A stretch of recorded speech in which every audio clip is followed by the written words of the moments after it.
Жаңы Жер айылындагы өнүгүү борбору жана кыска мөөнөттүү балдар бакчасынын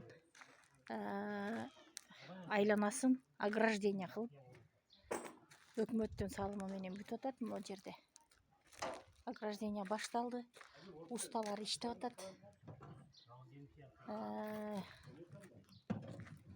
Мынантип тиккен арчаларыбыз, көрктөндүрүлгөн арчаларды ограждение болбогондугу үчүн мал жеп кетти. Кайрадан көрктөндүргөнү турабыз. Ал эми могу жер сиздер көрүп аткан түз жерди. Бул жер вход болсо, ошондон бул жерге чейинки стяжкалоо ишин пландадык. Жакында бүтүрөбүз.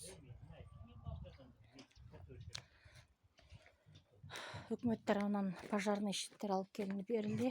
Ал эми мына кыска мөөнөттүү балдар бакчасы.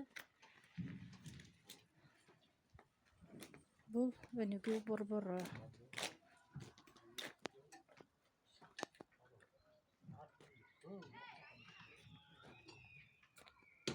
Жакында айланасы тосулуп бүтсө, кайрадан көрктөндүрөлү деген ойлорубуз туруп, аябай чыдамсыздык менен күтүп аткан учурубуз.